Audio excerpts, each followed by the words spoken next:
Madame, Monsieur, bonsoir et merci d'être sur Equinox Télévision. C'est le 20h de ce dimanche 7 mars 2021. Édition bilingue avec Innocent Nazer et Donald Brice Kamgan. Innocent, good evening.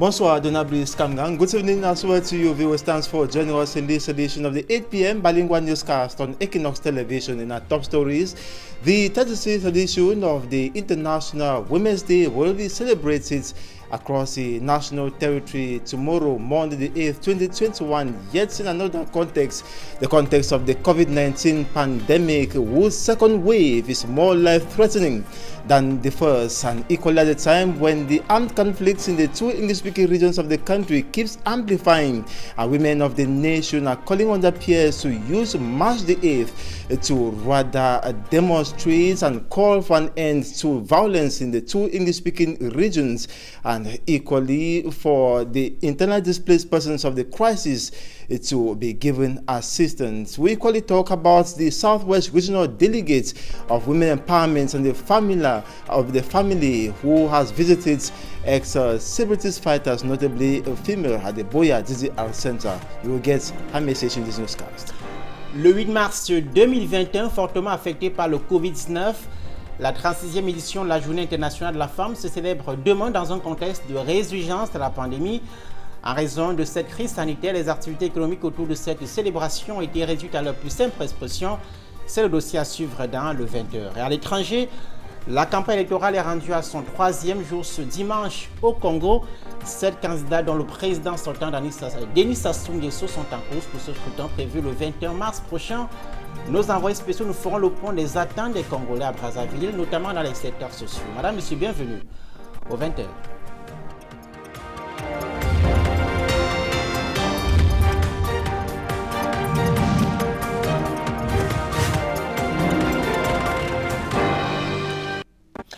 Elles sont très nombreuses, les femmes déplacées de la crise anglophone à Yaoundé, la capitale, installée depuis environ 4 ans en raison de ce conflit dans le nord-ouest et le sud-ouest. Elles profitent de l'occasion de la semaine de la femme, cette semaine justement, pour présenter leur savoir-faire, notamment dans les activités génératrices de revenus, des activités dans lesquelles elles se sont retournées, elles sont confinées en raison justement de leur situation socio-économique difficile. Des activités qui sont menées pour survivre en attendant de retourner sur leur terre natale à l'occasion de la résolution de ce conflit qui dure depuis près de 4 ans. Le reportage de Rodrigue Gassi et Marcelin Gansop. Elles en ont marre de susciter la pitié, comme si elles ne savaient rien faire. Bien qu'elles se soient retrouvées dans la capitale, dans des conditions et circonstances parfois douloureuses, ces femmes ont pu se débarrasser de leur statut d'éternel assisté pour se refaire une vie loin de leur base dans le nozo. On est là pour les aider à intégrer, parce que ce n'est pas facile. Elles avaient leur vie à vivre ailleurs, là où elles viennent. Mais maintenant, elle est venue pour intégrer, ça nous prend de temps. Parce que plusieurs d'eux étaient les cultivatrices, là où elles venaient.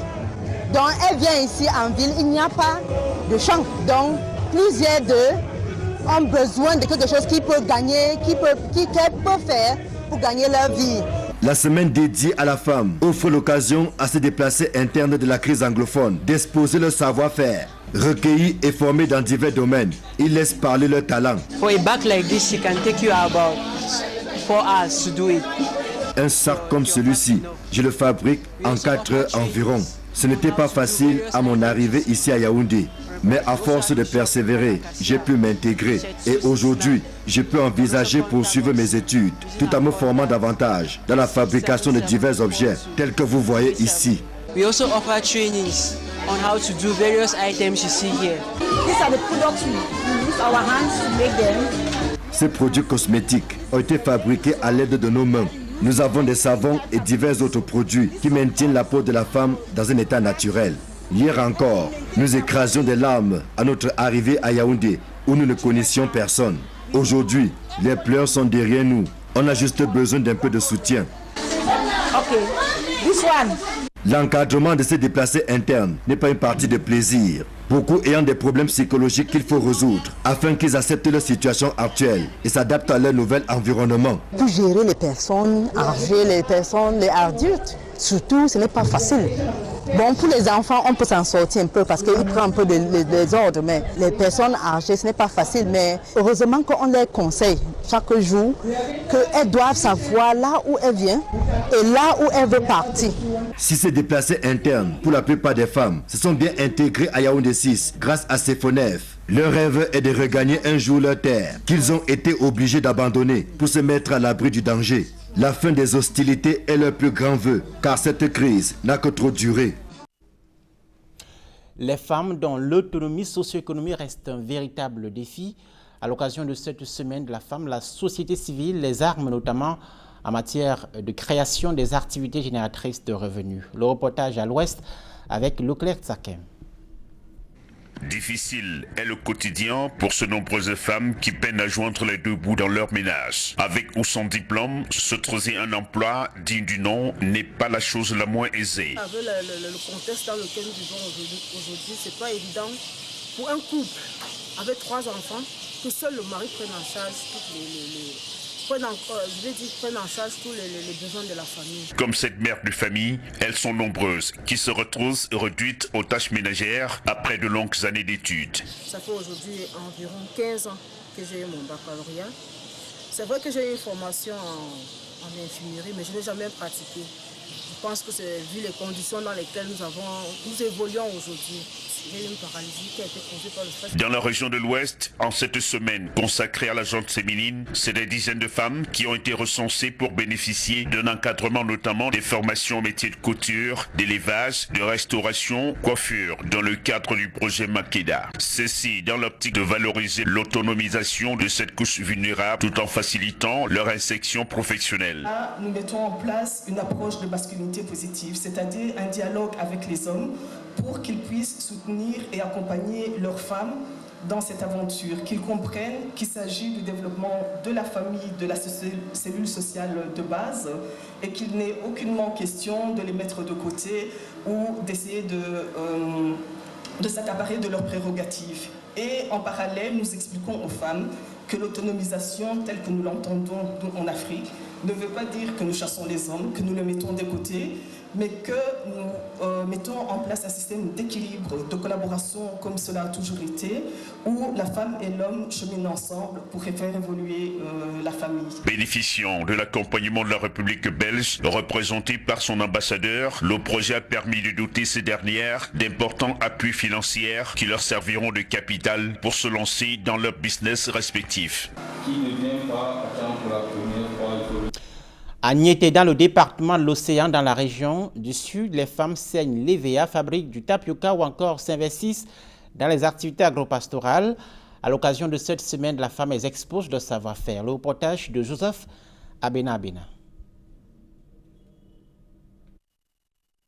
C'est une démonstration de la fabrication du tapioca ici à partir de la farine de manioc. On y découvre également des produits de la parfumerie et de la pharmacopée africaine. Mais la femme de Niété est également réputée dans la culture et la récolte du latex, appelé également l'EVA. Cette promotion à notre niveau, on apprend aux femmes qu'elles doivent s'élever, elles doivent être indépendantes, elles doivent s'autonomiser parce que quand tu es indépendante économiquement, ne pas toujours dépendre de l'homme. Là pourquoi on a des petits gîtes, des petites associations et on apprend à la femme de faire, vous avez vu tout à l'heure la transformation du manioc. Ça c'est notre travail. On apprend à la femme que tu peux mettre ton manioc à terre, tu transformes et ça devient à une échelle purement économique. Et ces femmes, elles arrivent quand même à vivre. Les femmes de Niété, regroupées ici en association, travaillent en symbiose pour l'épanouissement de la femme. C'est d'abord un honneur, une reconnaissance d'un travail accompli de longue haleine. C'est la 19e édition que nous fêtons à Niété. Nous avons commencé en 2002 lorsqu'on s'aimait cette graine avec Madame Pindatru, paix à son âme, feu ministre, Madame son Excellence, feu Madame Bomba Suzal. Nous ne savions pas que la graine allait prendre. Alors pour nous, c'est un honneur, c'est une gratitude à nous par aujourd'hui de parrainer cette cérémonie. Ces différentes activités permettent à la femme de Niété de trouver son autonomie dans ses aspirations quotidiennes. Ici, les femmes s'illustrent également dans le football, l'art graphique, sans oublier la danse traditionnelle.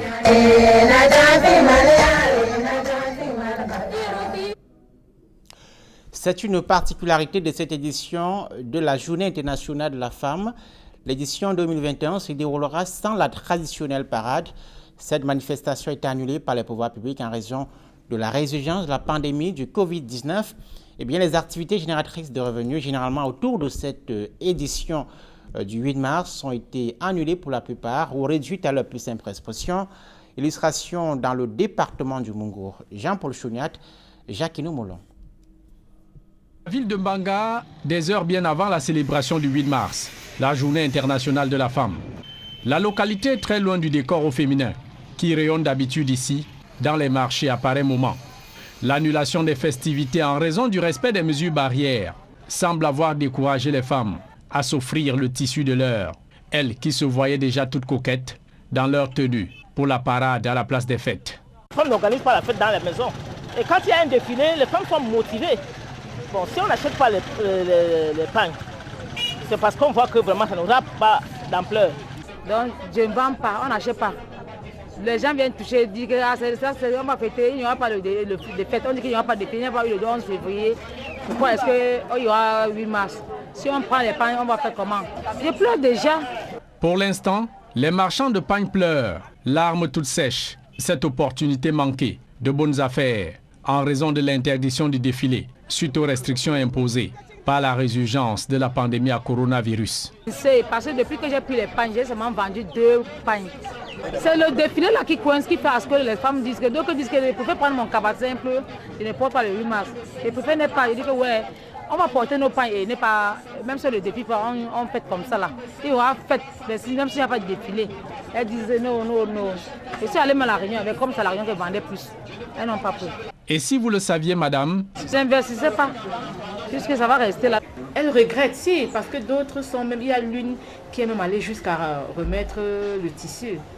Les pagnes sommeillent donc dans les magasins et autres étalages. Les couturières ne peuvent que se ronger les doigts de regret sur ces manques à gagner. Je n'ai même pas eu de clientes pour le 8 mars. Alors qu'avant, en ce moment-ci, non, c'était saturé. C'était saturé. Je vendais même. Les femmes passaient les commandes, je vendais. Bon, cette année, c'est... J'ai fait venir des pagnes ici, puis je les ai restitués à mon fournisseur à Douala. Le jour J approchant, je redoutais que ça reste entre mes mains, puisque je n'avais pas payé.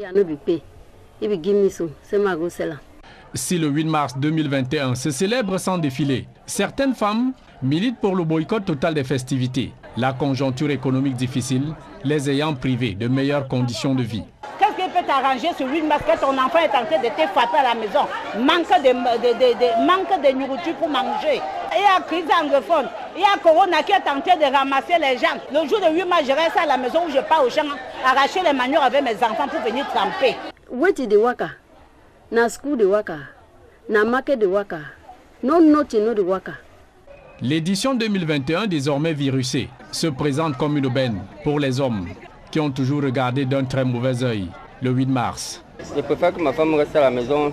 L'argent qu'elle devait acheter le pain de 8 mars, je lui fais un bon cadeau et c'était un souvenir pour elle.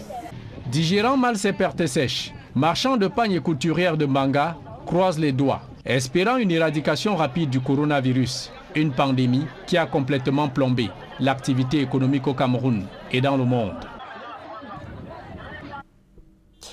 La campagne électorale est rendue à son 3e jour ce dimanche au Congo. 7 candidats sont en cause pour le scrutin présidentiel prévu le 21 mars prochain.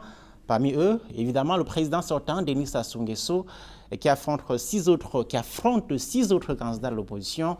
Les attentes dans les secteurs sociaux sont très importantes, notamment les secteurs de la santé ou encore de la lutte contre le chômage. Les précisions de notre envoyé spécial à Brazzaville, Gladys Tidje.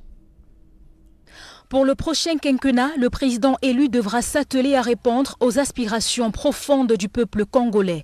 Le chômage des jeunes est en pole position dans le chapelet des attentes. Mais ce que j'attends le plus, c'est qu'il puisse diminuer le taux de chômage. On peut voir ici au Congo, nous avons tellement trop... Le taux de chômage est tellement élevé. Concernant l'éducation, les populations dénoncent la concentration de l'université et des instituts dans la capitale Brazzaville. Pointe-Noire a besoin d'une université. Les jeunes de Pointe-Noire veulent se faire former. Les parents sont dépourvus de moyens. Quand l'enfant a le baccalauréat, il faut l'envoyer à Brazzaville. Certains parents, par faute de moyens, l'enfant est obligé d'être là à Pointe-Noire stagné. Les transporteurs de leur côté subissent de plein fouet les conséquences de la crise sanitaire du coronavirus. Pourtant, le secteur se portait déjà très mal, selon Roméo, qui exerce depuis 4 ans. Moi aussi chauffeur, j'ai fait la route Pointe-Noire-Brazzaville, Dolisie-Sibiti. Donc ça se passe un peu bien. Depuis que nous sommes rentrés dans le confinement, apparemment, on nous a limité le nombre de places. Avant, on transportait 6 personnes. Là, on nous a dit de transporter seulement 3 personnes, 2 derrière, 1 personne devant. Mais ça ne donne plus comme avant, parce qu'avant, 6 personnes nous donnaient 30 000. Le billet de Dolisie Pointe-Noire, c'est 5 000. Alors que la campagne électorale se poursuit en vue de la présidentielle du 21 mars prochain ici au Congo-Brazzaville, les populations veulent voir les choses bouger allant dans le sens de l'amélioration de leurs conditions de vie. À Pointe-Noire, la capitale économique, les habitants réclament la construction d'une université. Quant à Dolisie, la 3e ville du pays, où nous nous trouvons actuellement, les attentes sont tout aussi nombreuses, que ce soit dans le domaine de la santé, de l'éducation ou encore de l'amélioration des conditions des jeunes qui représentent tout de même 65% de la population. Eh bien, c'est dire que le prochain président aura fort à faire, non seulement pour la stabilité du pays, mais pour permettre aux populations de connaître un cap dans leurs conditions de vie. Depuis le Congo-Brazzaville, envoyés spéciaux pour Equinox Télévision, nous sommes Eric Florent Ouattat, Carlos Minoué, Gizogo, Gladys CJ. Pour sa 3e sortie dans le cadre de cette campagne électorale, le chef de l'État et candidat à sa propre succession, Denis Sassou Nguesso, s'est rendu ce samedi dans l'une des principales localités situées dans le sud du pays, la localité de Dolisie, vous le voyez en image. Denis Sassou Nguesso était dans cette ville, la 3e chef-lieu du département du Niari. Entre autres sujets, la question du bois, c'est l'une des principales richesses de ce département qui fera l'objet d'une transformation pour lui donner de la valeur ajoutée et contribuer en même temps à la création des emplois. Je vous suggère d'écouter Denis Sassou Nguesso. Nous allons transformer notre bois sur place. Au premier niveau, 2e niveau, 3e, nous allons tout ce que nous importons de produits, de bois de qualité, nous l'avons ici. Nous allons le transformer ici et nous allons créer des industries de transformation de bois et nous allons donner la qualification et des emplois aux jeunes dans le pays. Denis Sassou Nguesso, le président congolais, candidat à sa propre succession, au micro de notre envoyé spécial Gizogo. Et voilà qui met un thème à cette première partie du 20h sur Equinox Télévision. Dans un instant, la deuxième partie, et c'est avec vous, Innocent Nazé. Good evening. Merci, Donabli Skamgang. Once again, good evening to you and to our viewers. Good evening once again. Thanks for staying with us for the second segment of this newscast. First, we begin with the unfortunate incident that occurred in Fako division of the Southwest region yesterday. Was a Black Saturday as a deadly road accident that occurred along the Boya-Moyoka highway. It claims the lives of 5 persons. Several others were injured and have been hospitalized in the hospital where they are currently undergoing medical treatment. That accident resulted as a bus that was transporting passengers attempted to overtake a vehicle. Unfortunately, came head-on with a trailer, resulting to the damage. 5 persons died, and the driver of the bus equally died on the spot. And sources say some persons equally died later on in the hospital following that accident that occurred precisely at Menja Bridge. Away from that, we take you to a locality called Mwangele, that's in Melong subdivision of the Mungo division of the Litowa region, where access to potable water remains a veritable nightmare to the population who rely on water from doubtful sources in order to consume the precious liquid. Most of them have to cover kilometers in order to fetch potable water. Immaculate Fogwe tells us via poor living conditions in the following report.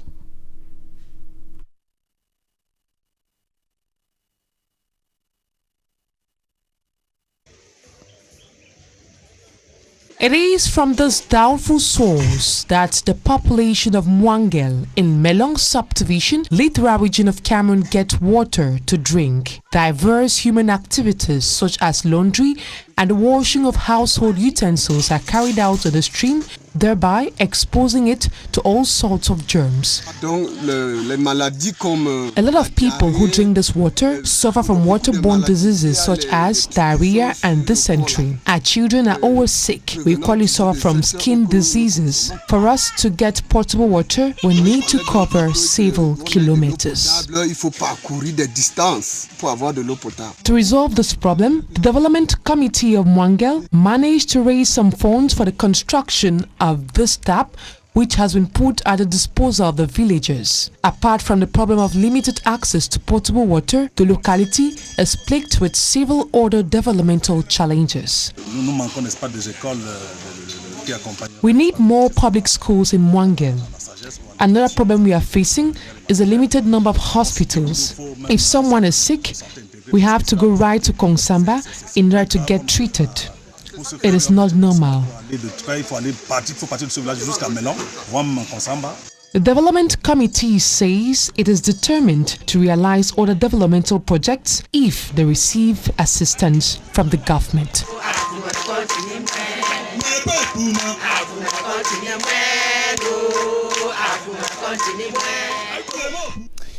Women in Cameroon join their peers nationwide tomorrow, Monday the 8th, 2021, to celebrate the 2021 or the 36th edition of the International Women's Day. This one also falls in the context of the COVID-19 pandemic, whose second wave in Cameroon is more life-threatening than the first. Theme of this year's International Women's Day is Women in Leadership, Achieving an Equal Future in the COVID-19 World. As part of activities to mark the day, Madame Lucia Ediage, Southwest Regional Delegates of Women Empowerment and the Family, and a delegation visited ex-female separatist fighters at the Boya DDR Center, where she encouraged them of a brighter future ahead of them. She also calls on women to rise up and be part of decision-making and leadership in the country. Take a listen to her in the following excerpt.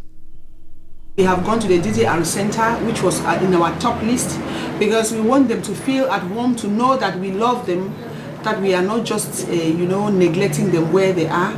Because if they are going to be reformed, then it means that we are going to assist them reform by the way we treat them, by the way we go towards them, by not isolating them. Then we have an open door, which is the trade fair, that we are calling for all the women to come with their activities, the things that they do to generate income. Female entrepreneurs, they should come. Whatever you do, like you are a tailor, like you are a hairdresser, like you have good vegetables, anything, be it agriculture, be it whatever, artisanal, bring them. And we should know, just to know that at least you have something like this. It's very important for us.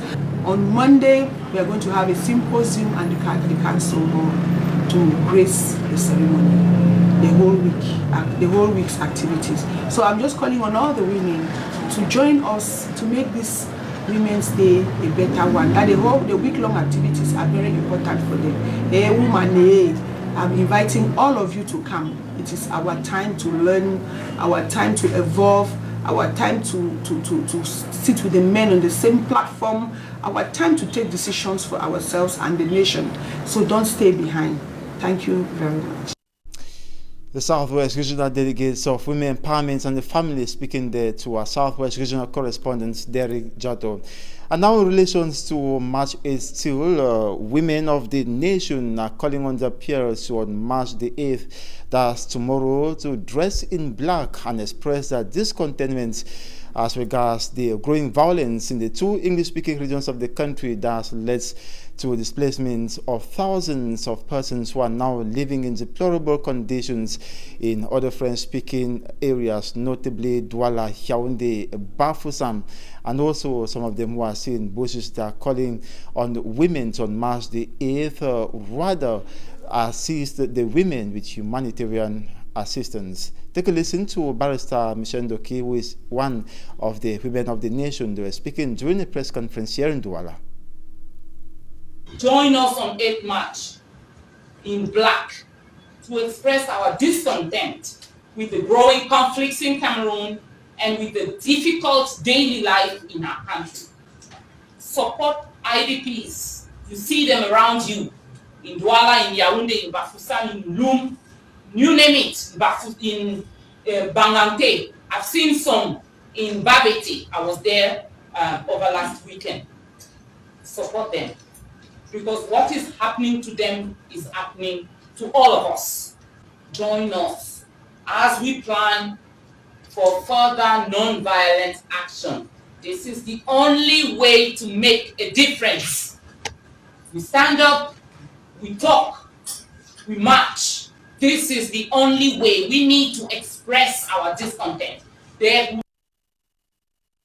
You are listening to Barrister Michelle Ndoki speaking there. And now the Prime Minister and Head of Government, Dr. Joseph John Gauthier, equally noticed that there will be no march past regarding celebrations of the 36th edition of the International Women's Day due to the rising number of positive cases of the COVID-19 pandemic in the country, noting that the second wave is more life-threatening than the first, and that there will be no gathering of more than 50 persons. He equally stressed that there will be a vaccine that will, in the days ahead, brought Cameroon that will equally ensure compulsory vaccination of all. Take a listen to Prime Minister Dr. Joseph John Gauthier. I particularly insist on the imperative need to rigorously respect the limit of 50 persons as well as safety measures during meetings, ceremonies, events, and other official or private celebrations, especially when these meetings take place in closed spaces in order to avoid the emergence of clusters.